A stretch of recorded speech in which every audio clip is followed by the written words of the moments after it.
Pushups body building की दुनिया की एक बहुत पुरानी और बहुत ही ज़्यादा असरदार एक्सरसाइज जिसे कोई भी कहीं भी लगा सकता है सिर्फ अपनी बॉडी वेट के साथ बिना किसी इक्विपमेंट की हेल्प से, चाहे आप अपने घर पे हो, जिम में या पार्क में। पुशअप्स उन लोगों के लिए एक बहुत अच्छी एक्सरसाइज है जो जिम नहीं जाते और घर पर ही वर्कआउट करते हैं, लेकिन ये उन लोगों के लिए भी उतनी ही अच्छी है जो जिम जाते हैं और अपने शेड्यूल में इसे इंक्लूड करते हैं। पुशअप्स एक कंपाउंड मूवमेंट है क्योंकि ये मल्टीपल जॉइंट्स को इन्वॉल्व करती है और मल्टीपल मसल्स को ट्रेन करती है, जैसे कि आपके चेस्ट, ट्राइसेप्स और शोल्डर्स। ये एक्सरसाइज बहुत अच्छी है आपकी स्ट्रेंथ बिल्डिंग और मसल डेवलपमेंट के लिए, प्रोवाइडेड आप इसे प्रॉपर टेक्निक और सही तरीके से लगाएं। स्क्रीन पे आई हुई ये 2017 की बहुत पॉपुलर स्टडी इंडिकेट करती है कि पुशअप्स लगाने से आपको साइज और स्ट्रेंथ गेन मिलते हैं आपकी चेस्ट और ट्राइसेप मसल में, जो कंपेयर किए जा सकते हैं बेंच प्रेस के साथ।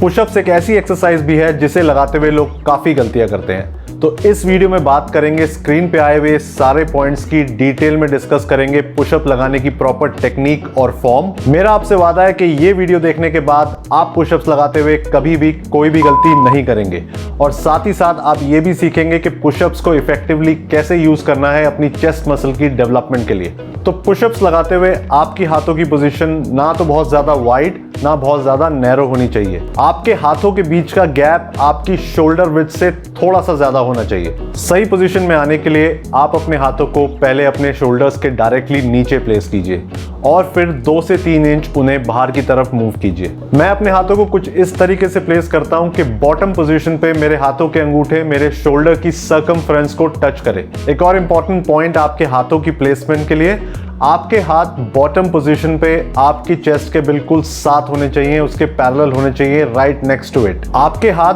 बॉटम पोजीशन पे आपकी चेस्ट के आगे या आपकी चेस्ट के पीछे नहीं होने चाहिए। अगर आपके हाथ आपकी चेस्ट के साथ नहीं अलाइन होंगे तो आपकी चेस्ट पर से इंपैक्ट कम हो जाएगा और आपके शोल्डर्स पे अननेसेसरी प्रेशर पड़ेगा। Another point, pushup means pushing the floor to get up. तो आपको अपने हाथों से जमीन को पुश करना है ऊपर आते हुए पुशअप्स के दौरान, और ये पुश लगाना है आपको अपने पूरे हाथ से, ना कि सिर्फ फिंगर्स या आपके पाम के एक पर्टिकुलर एरिया से। काफी लोग पुशअप्स करते हुए अपने हाथों को थोड़ा अंदर की तरफ मोड़ लेते हैं। ऐसा करने से आपके एल्बोज बाहर की तरफ फ्लेयर हो जाते हैं, आपके शोल्डर्स इंटरनली रोटेट हो जाते हैं, जिससे आपके शोल्डर में पेन या डिस्कंफर्ट हो सकता है। It will also add extra stress to your wrist and elbow. तो पुशअप्स करते हुए हमेशा अपने हाथों को एक न्यूट्रल पोजीशन पे रखें, मतलब वो बिल्कुल सामने की तरफ पॉइंट करने चाहिए, अंदर या बाहर की तरफ नहीं। एक बहुत ही ज्यादा कॉमन मिस्टेक जो पुशअप करते हुए होती है वो ये कि आप अपने एल्बोज को बाहर की तरफ पुश करते हैं नीचे आते हुए। ये ज्यादातर तब होता है जब आप अपने हाथों की पोजीशन को ज्यादा वाइड रखते हैं। काफी लोगों को लगता है कि हाथों को ज्यादा वाइड रखने से उनकी चेस्ट की मसल भी ज्यादा वाइड हो जाएगी, पर ऐसा नहीं है। अपने हाथों को ज्यादा वाइड रखने से आप अपनी एल्बोज को बाहर की तरफ फ्लेयर करते हैं, जिस वजह से आपके शोल्डर्स पे अननेसेसरी प्रेशर पड़ता है और आपकी चेस्ट मसल, जो आपकी टारगेट मसल है, उस पे इंपैक्ट कम हो जाता है। एल्बोज बाहर की तरफ फ्लेयर आउट होने से आपका रेंज ऑफ मोशन भी कम हो जाता है, जो एक बहुत बड़ा फैक्टर होता है आपकी मसल ग्रोथ का। सही तरीका है अपनी एल्बोज को अपनी बॉडी की तरफ दबाना, ना कि दोनों साइड बाहर की तरफ। अपनी एल्बोज को अपनी बॉडी के पास लाने से आप इंस्टेंटली अपनी चेस्ट मसल में एक बेटर एक्टिवेशन और पंप फील करेंगे, और साथ ही साथ आप महसूस करेंगे कि आपका रेंज ऑफ मोशन भी पहले से काफी इंप्रूव हो गया है। एक और इंपॉर्टेंट टिप, पुशअप्स करते हुए आपके एल्बोज बॉटम पोजीशन पे आपके रिस्ट के ठीक ऊपर होने चाहिए, इन अ परपेंडिकुलर पोजीशन। ऐसा करने से आपके चेस्ट का एक्टिवेशन बहुत बढ़ जाता है और आपकी ट्राइसेप पर से अननेसेसरी इंपैक्ट कम हो जाता है। पुशअप्स की एक और काफी कॉमन मिस्टेक है अपने शोल्डर्स को श्रग करना, यानी कि अपने ट्रैप्स को आगे की तरफ पुल करना जब आप नीचे की तरफ आते हैं। एंड ऑब्वियसली ऐसा करने से आपकी चेस्ट मसल पर से टेंशन कम हो जाती है, क्योंकि वो प्रेशर डिवाइड हो जाता है आपकी चेस्ट और ट्रैप्स मसल के बीच में। सही तरीका है अपने शोल्डर्स को नीचे लाकर पीछे की तरफ लेके जाना और एक स्टेबल पोजीशन पे उन्हें लॉक कर देना, और इस पोजीशन को मेंटेन करके रखना पूरी मूवमेंट के दौरान। साथ ही साथ आप अपने शोल्डर ब्लेड्स को भी साथ लेके आइए। Bring them together and make them as tight as possible before you start your movement.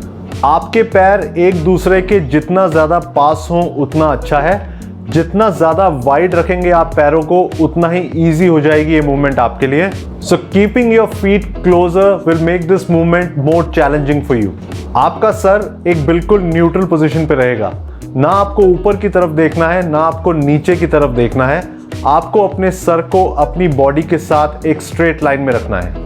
Pushups करते हुए आपकी बॉडी बिल्कुल स्ट्रेट रहनी चाहिए। आपकी स्पाइन यानी कि आपकी बैकबोन बिल्कुल एक स्ट्रेट लाइन में रहेगी। काफी लोगों को आदत होती है अपने हिप्स और लोअर बैक को या तो वो ऊपर की तरफ उठा के पुशअप्स लगाते हैं या नीचे की तरफ दबा के पुशअप्स लगाते हैं। ये दोनों ही तरीके गलत हैं। आपको पूरी मूवमेंट के दौरान अपनी बॉडी को बिल्कुल स्ट्रेट रखना है। अगर आप जिम जाते हैं और आप वेट लिफ्ट करते हैं तो पुशअप्स परफॉर्म करना आपके लिए काफ़ी इजी हो सकता है, स्पेशली अगर आप इसे सिर्फ अपने बॉडी वेट के साथ करते हैं तो क्योंकि ये मूवमेंट आपके लिए काफ़ी आसान होती है तो आप काफ़ी ज़्यादा स्पीड के साथ काफ़ी ज़्यादा रेपिटेशन निकालने की कोशिश करते हैं। अगर आप पुशअप्स लगा रहे हैं मसल डेवलपमेंट और स्ट्रेंथ गेन के लिए तो आपको अपनी स्पीड थोड़ी कम करनी पड़ेगी और पुशअप्स को एक बहुत स्लो और कंट्रोल तरीके से लगाना पड़ेगा। पुशअप्स करते हुए आपको अपनी चेस्ट में कंप्लीट कॉन्ट्रैक्शन और स्ट्रेच फील होना चाहिए। आपको कोशिश करनी है एक स्ट्रॉन्ग माइंड मसल कनेक्शन बनाने की। आपको प्रॉपर्ली स्क्वीज करना है अपनी चेस्ट को टॉप पोजीशन पे और पूरा स्ट्रेच करना है बॉटम पोजीशन पे।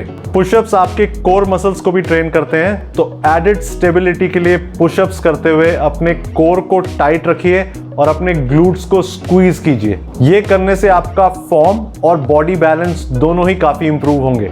तो अगर आप पुशअप से कॉन्टिन्यूअस रिजल्ट चाहते हैं, यानी आप चाहते हैं कि आपकी मसल पुशअप करने से ग्रो होती रहे, तो आपको पुशअप्स पर भी प्रोग्रेशन अप्लाई करना पड़ेगा, जैसे कि आप किसी भी और एक्सरसाइज पे अप्लाई करते हैं जिम में। नहीं तो एक पॉइंट के बाद बॉडी वेट पुशअप करना आपके लिए काफी आसान हो जाएगा, जिससे आपके रिजल्ट्स आने बंद हो जाएंगे।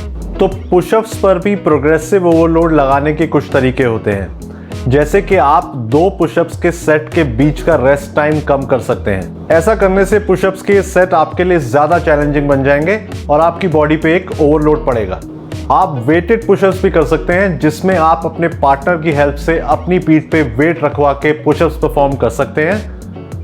ध्यान दीजिएगा कि वेट को आप अपनी अपर बैक पे रखें, ना कि लोअर बैक पे। ये करने से भी पुशअप्स आपके लिए और डिमांडिंग हो जाएंगे and you will apply progressive overload. Progressive overload का एक और तरीका है अपनी स्पीड को थोड़ा स्लो करना। ये करने से आप मसल के टाइम अंडर टेंशन का प्रिंसिपल यूज करते हैं और अपनी चेस्ट मसल को ज्यादा देर के लिए टेंशन में रखते हैं by reducing your speed and thus applying progressive overload. एक और तरीका है बैंड पुशअप्स लगाना, जिसमें आप किसी भी स्ट्रेच बैंड को यूज कर सकते हैं और उसकी रेजिस्टेंस को यूज कर सकते हैं as an overload to make this exercise more difficult for you. तो ये थी पुशअप्स की टेक्निक और फॉर्म के बारे में सारी डिटेल्स, जिसमें हमने इसकी टॉप मिस्टेक्स भी कवर करी। अब बात करेंगे कि बिगिनर्स को पुशअप्स कैसे स्टार्ट करने चाहिए। ऑफ कोर्स बिगिनर्स को रेगुलर पुशअप लगाने में प्रॉब्लम आ सकती है, क्योंकि उनके स्ट्रेंथ लेवल इतने हाई नहीं होते। तो बिगिनर्स एक 3 पॉइंट प्लान यूज कर सकते हैं, जिसमें सबसे पहले वो पुशअप्स लगाना स्टार्ट कर सकते हैं एक एलिवेटेड प्लेटफॉर्म पे।